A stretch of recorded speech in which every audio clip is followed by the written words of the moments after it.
दुरानी साहब, आपने गुफ्तगू सुन ली, मतलब फॉर एंड अगेंस्ट दोनों सुन लिए। As a new independent politician, आपको क्या लगता है कि मतलब आइन सुप्रीम है, नंबर वन, ठीक है, उसके बाद पार्लियामेंट की सुप्रीमेसी है, सब तस्लीम करते हैं, इंडिपेंडेंस ऑफ जुडिशरी जिसके ऊपर ये सारा स्ट्रक्चर खड़ा हुआ है, जिस तरह अभी अवैस अहमद साहब ने बात की, तो हम किस तरफ जा कहाँ रहे हैं? ये तीनों चीज़ों की सुप्रीमेसी मानते हुए कहाँ जा रहे हैं? बिस्मिल्लाहिर्रहमानिर्रहीम। अपनी अपनी सुप्रीमेसी की मिसाल जो अपनी दिया है, इन्होंने दलाइल दिए, दुरानी साहब ने भी, अवैस साहब ने भी, और बहुत अवैस साहब तो माशाल्लाह बहुत ही एक लर्नेड लॉयर हैं। दुरानी साहब ने भी अपना मौक़िफ़, हुकूमत का मौक़िफ़, बिल्कुल सियासी मौक़िफ़ दिया। सामने है। मैं तो इससे बड़ी अदालत का कायल हूँ, वो अवाम की अदालत है। अच्छा, ठीक है ना जी। अब ये है कि हुकूमत को दो फैसले करने हैं, या वो अवाम की अदालत का फैसला मान ले या मुल्क की अदालत का फैसला मान ले। जब ये 12 वाला फैसला आ रहा था तो इससे पहले मैंने तो चीफ जस्टिस साहब से दरख्वास्त की थी कि जनाब आप चीफ ऑफ लॉ नहीं हैं, आप चीफ ऑफ जस्टिस हैं। आपका जिम्मेदारी इंसाफ देना है, कानून पढ़ाना नहीं है हमें। कानून हम पढ़े बैठे हैं, और वो इंसाफ जो किसी ऑब्वियस जुल्म की तलाफी ना कर सके, और वो कानून जैसे हमारे पूरी दुनिया में खड़ी हुई इमारतें हैं, शवाहिद हैं, सब कुछ है, हम किसी को कुछ नहीं कह सकते, करप्ट नहीं कह सकते। बैन ही अगर हमारे मुल्क की अदालतें भी ऐसे ही फैसले करना शुरू कर दें तो फिर अवाम कहाँ जाएंगे? तो आज मैं ये समझता हूँ कि हुकूमत की, पार्लियामेंट की पहली जिम्मेदारी ये, अब ये कौन सा कानून है जो मुझे कहता है कि वोट मुझे मिले हैं लेकिन आपको वोट, मैंने कैंडिडेट बनना था, मेरी टांगें बांध दी और मुझे कुर्सी के साथ बांध दिए और मैं अपने कागज़ जमा कराने नहीं जा सका। उसके बाद मैं वक्त गुजर गया तो अब मैं अहल ही नहीं हूँ कि मैं कागज़ जमा करा सकूँ। ये कोई कानून, कोई इंसाफ इसको मानेगा? फिर बुनियादी हकूक़ इसको मानेंगे? कोई अदालत इसको मानेगी?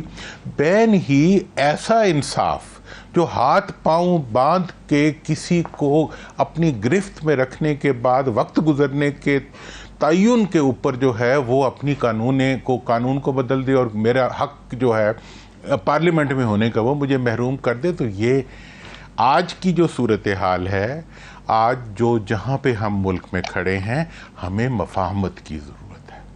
ठीक है, देखें इस वक्त की, अब मैं थोड़ी सी, मैं तो चूँकि सियासी, आप कहते हैं, तुम कहते हो मैं सियासी, मैं तो सियासी बात करता हूँ। देखें इस वक्त हुकूमत को समझ लेना चाहिए कि इस्टेब्लिशमेंट और पीटीआई के दरमियान जंग अब ख़त्म हो गई है। अच्छा, ये आप जी अनाउंस कर रहे हैं? अनाउंस कर रहा हूँ मैं। बाकायदा तौर पर सीज फायर हो चुका है? थी, होनी भी नहीं चाहिए थी, कोशिश की गई, अब ख़त्म हो गई, खत्म हो गई। चीफ जस्टिस इन्होंने अपना आर्मी चीफ ने भी कह दिया कि जी हम आइन और शरीयत के पाबंद हैं, वो हर एक को उसका पाबंद होना पड़ेगा। जब आइन का पाबंद होना है तो फिर कोई उसका मामला ही नहीं है कि कौन डायलॉग करे, ये हुकूमत नहीं डायलॉग करनी है, यही करे, मामलों को भी संभाले। बात तो हो गई, अब वो हो गया सीज फायर। ठीक है, अब अगला जो महाज आप खोल रहे हैं वो आप खोल रहे हैं अदालतों के साथ।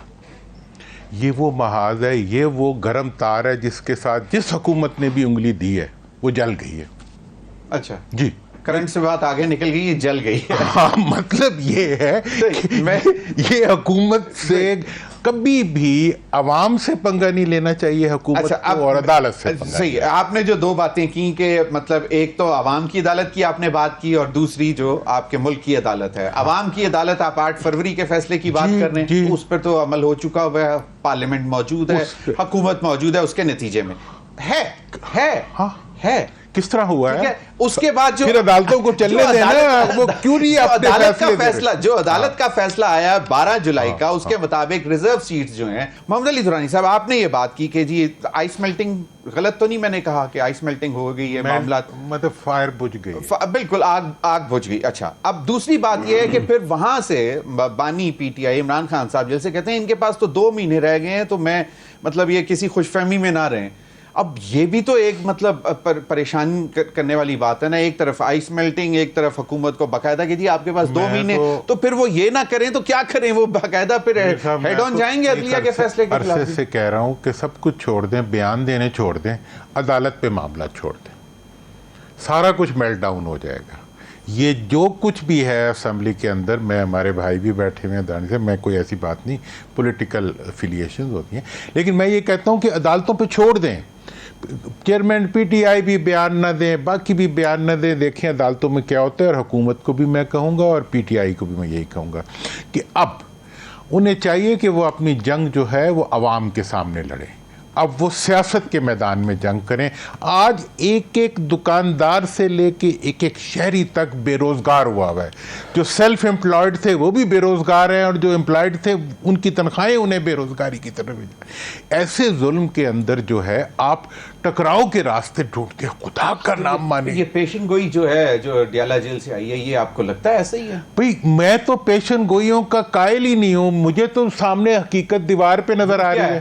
وہ یہ ہے کہ عدالتیں جو فیصلہ کریں گی اس کے نتیجے میں حکومتیں نہیں رہیں گی موجودہ۔ اچھا، یعنی کہ آپ بھی بات ذرا اسی دیکھیں، میں دوسری بات دیکھیں، میرا عدالتوں کے حکومتیں نہیں رہیں گی، جو فیصلہ آئے گا۔ دیکھیں میں لیگل کر رہا ہوں، آپ کیوں نہیں اپلائی ہونے دے رہے اسپیشل سیٹوں کے فیصلے کو؟ اس کے بعد جو 90 ڈیز میں جو فیصلے کرنے تھے ٹریبیونلز نے، ان کو کیوں بریک لگا کے؟ یہ سرکمسٹانشل ایویڈنس ہے۔ صحیح، پہلے بھی تو عدالتی کچھ ایسے فیصلے تھے جن پر عمل نہیں ہوا۔ پہلے دیکھیں دورانی صاحب نے بڑی اچھی بات کی، انہوں نے کہا 18 میں کیا ہوا، 13 میں کیا ہوا۔ میں نے تو جی شروع میں بات ہی یہی کہی کہ اب واپس سیاستدان آپس میں آ جائیں تو اس سے مسئلہ حل ہو جائے گا۔